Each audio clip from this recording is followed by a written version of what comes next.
네, 여러분 안녕하세요. 네, 현대바이오를 말씀드립니다. 주 초반에 내려서 마무리가 됐습니다. 근데 그 애프터마켓 시장에서는 좀 더 내리는 패턴이 발생했거든요.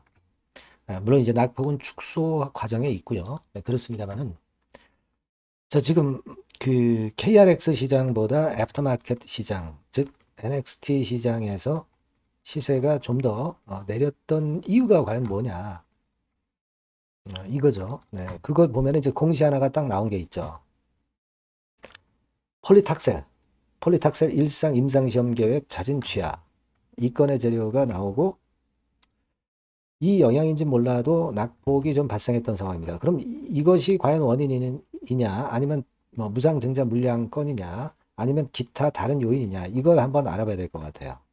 그리고 현대바이오가 반기 보고서를 제출을 했잖아요. 그러면 여기서 중요한 수치 변동, 네, 요게 좀 있는가 이 부분을 참고하는 것은 앞으로 그 현대바이오의 주가 예상에 상당히 중요할 것 같습니다. 그래서 이 부분도 제가 아울러서 말씀을 올리도록 하겠습니다. 자, 그렇게 말씀드릴 거고요. 그리고 영상의 끄트머리 부분에서는 제가 대박주도 하나 말씀을 드릴 거예요. 이번에 새로 찾은 건데, 네, 내년도 영업이익이 금년에 한 10배 정도 가능성이 될 가능성이 있다. 그럼 이런 종목은 해야 됩니다. 그죠? 네, 요거 여러분들 꼭 그 매매하셔서 대박을 좀 내셨으면 좋겠다는 생각입니다. 자, 현대바이오 그런 말씀 드리는데, 네, 구독, 좋아요, 알림 설정 항상 감사하고 있습니다. 네. 자, 그리고 지금 이렇게 그 장 마무리되고 이런 변동이 나오지 않습니까? 그러니까 항상 갑자기 악재나 호재가 나오면서 순간적으로 변동하는 것이 이제 주가이기 때문에 오늘 이후 장중 상황에서도 제가 무료 텔레그램 방에서 지속적으로 여러분들에게 신속한 정보와 판단을 바로바로 드릴 겁니다. 현대바이오 입장. 네, 이렇게 문자를 주시면 제가 텔방에 초대해드려서 끝까지 여러분과 함께 갈 거예요. 아시겠죠? 네, 문자를 꼭 주시고요. 자, 여러분, 이 임상시험 계획 자진 취하다. 그러면 이게 충격을 줄 것 같은 느낌이 있습니다. 근데 여러분, 여기서 중요한 거는 이 폴리탁셀은 이미 새롭게 페니트리움이 나오면서 폴리탁셀 단독 요법권은 이미 그 위상을 잃었던 그 임상이에요. 그래서 이 임상을 자진 취하한 것은 큰 악재로 볼 수는 없는 겁니다. 그걸 여러분들 잘 생각하실 필요가 있어요. 그죠? 그러니까 애초에 폴리탁셀이 현대바이오가 개발한 차세대 항암 후보 물질이었습니다만은 이게 뭐 시원찮고 뭐 기술 이전도 무산돼서 실질적 성과를 내지 못했잖아요. 그래서 이걸 취소를 한 거고 기존의 항암제 전달 플랫폼 기준 기반 약물이 바로 폴리탁셀이고 페니트리움은 이걸 폴리탁셀 한계를 극복하기 위해서 나온 거잖아요. 지금 페니트리움에 주력을 하고 있는 거 아니겠어요? 그러니까 제 말씀은 지금 현재 이 임상시험계획 자진 취하권의 이 공시는 큰 악재라고 전혀 볼 수가 없는 거예요.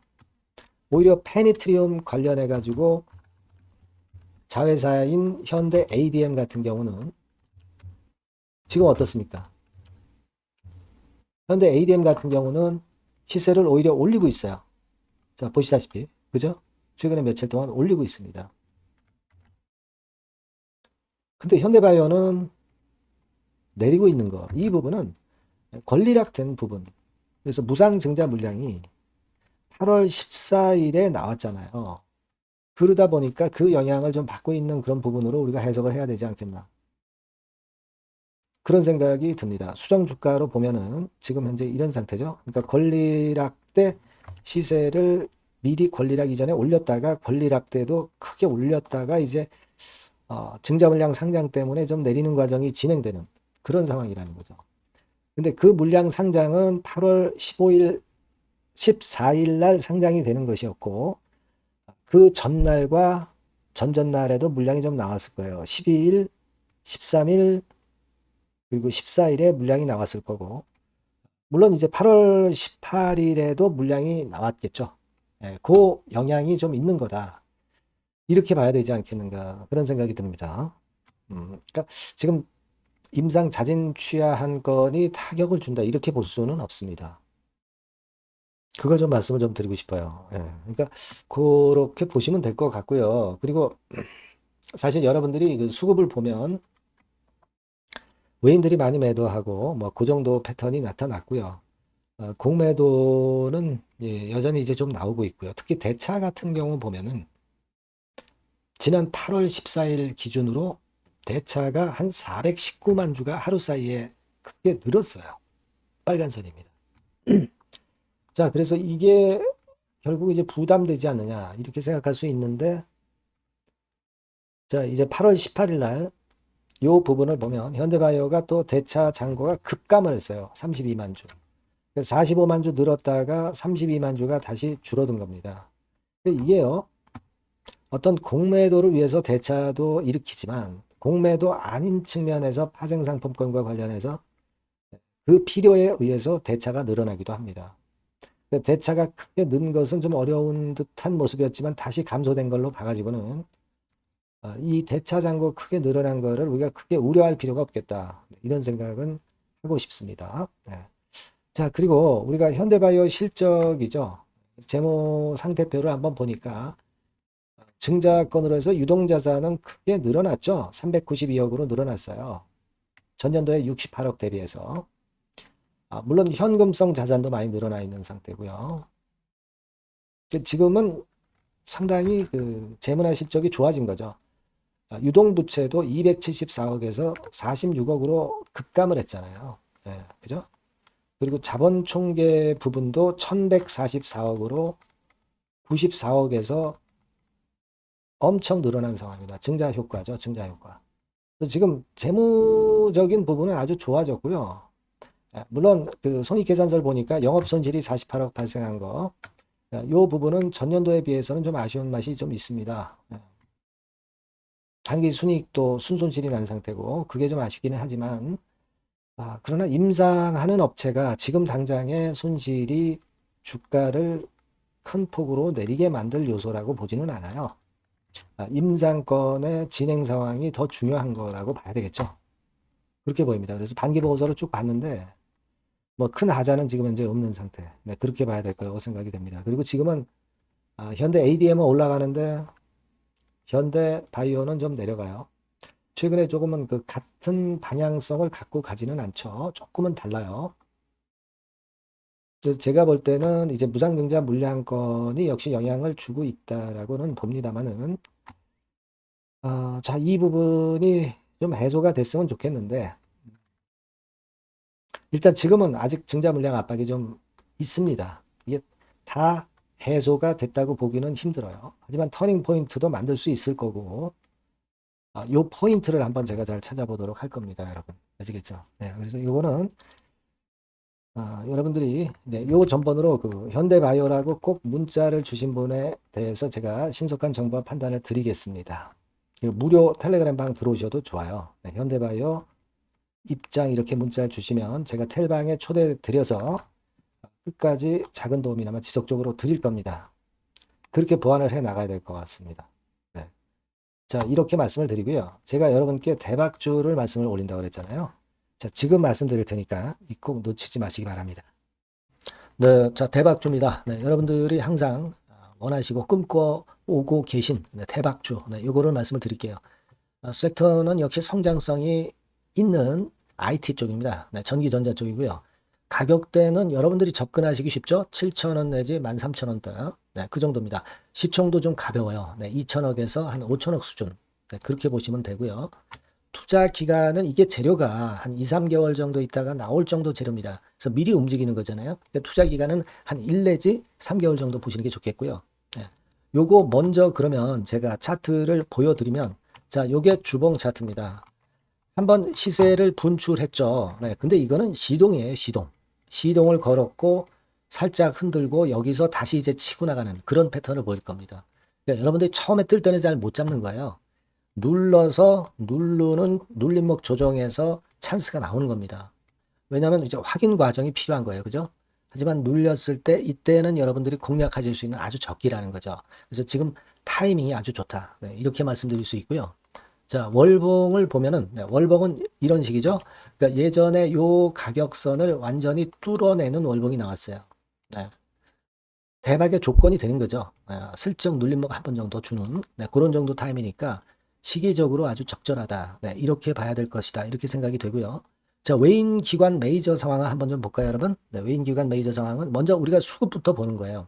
수급이 동반이 돼 있지 않으면 재료가 좋아도 소용이 없어요. 수급부터 보는 겁니다. 자, 외인이 사다가 약간 눌림목 정도, 기관도 사다가 약간 눌림목 정도죠. 개인은 지금 현재 뭐 주도가 아니고요. 이랬다가 이제 여기서 이렇게 치고 나갈 겁니다. 왜냐하면은 2, 3개월 후 이슈가 대기하고 있기 때문에 그래요. 그래서 타이밍이 아주 좋다. 이렇게 볼 수 있는 그런 패턴입니다. 가장 중요한 거는요, 여러분, 요걸 한번 보세요. 우리가 실적을 생각 안 할 수가 없어요. 그 이슈건 때문에 내년의 매출이 금년에 더블이 된다는 거예요. 그리고 영업이익은 금년에 10배 정도 수준이 됩니다. 이거는요, 여러분, FN 가이드 이런 데서도 충분히 여러분들이 확인하실 수가 있어요. FN 가이드 가셔서 보시면 2026년, 지금 25년이잖아요. 26년도에 내년 영업이익이 금년도 금년도 영업이익의 10배가 성장할 수 있는 그런 모멘텀을 갖고 있어요. 자, 한 배, 두 배도 아니고 10배예요. 그죠? 이게 아까 말씀드린 그 확실한 이슈 때문에 그 영향을 받는 겁니다. 그렇기 때문에 대단하다는 거죠. 증권사 보고서들도 이렇게 나와 있어요. 한 두어 개 정도 최근에 나와 있는데 이 A증권사 심층 보고서에도 그 매출액 영업이익을 확인해 줬어요. 이거는 나중에 한번 확인하실 필요가 있겠고요. B증권사 역시 이것도 마찬가지입니다. 그래서 이런 자료가 일단 뒷받침이 되어 있기 때문에 자, 영업이익이 금년에 10배라고 한다면 더블 가격 목표, 지금 가격선부터 더블 가격 목표는 따놓은 당상이죠. 근데 여러분 이게 이슈가 뭐가 있느냐 이거예요.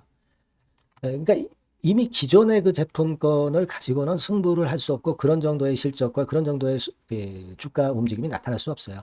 깜짝 신제품을 조만간 출시하는 건에 대한 재료가 있습니다. 제가 말씀드렸죠. 2 내지 3개월 정도, 그 정도 보고 있다. 이 이슈는. 그렇게 말씀드렸죠. 근데 이 신개념 핵심 제품의 주변 부품주가 아니라 핵심 부품주라는 사실입니다. 이 부품 없이는 제품이 가동이 불가능해요. 그러니까 이런 유일무이한 강점이 있기 때문에 괜찮단 말이에요. 그래서 글로벌 시장 개화는 금년 하반기가 될 겁니다. 그리고 글로벌 기준이 굉장히 까다롭거든요. 근데 이 까다로운 글로벌 기준을 충족하는 유일무이한 업체가 바로 이거예요. 이 기업입니다. 중국에 하나 있고요. 한국에 유일무이하게 하나 있어요. 근데 중국 제품은 질이 떨어져요. 그래서 보수적으로 봐서 시장 점유율을 한 50%만 본다 하더라도 아까 이런 영업이익이 나올 수 있다는 건입니다. 그리고 자본 총계가 자본의 10배예요. 재무적인 부분 걱정할 거 없고 실적은 뭐 두말하면 숨가쁜 거죠. 그래서 요 종목은 여러분들이 꼭 하셔야 되고 제가 매수부터 매도 그리고 중간 AS 이거 계속 해드릴 겁니다. 여러분들이 요 전번으로 대박주 이렇게 문자를 주시면 돼요. 대박주 이렇게 문자 주시면 제가 AS 해드리고 매수 타임 중간 AS 그리고 매도까지 확실하게 여러분들 곁에서 도와드릴 겁니다. 꼭 문자를 주세요. 감사합니다.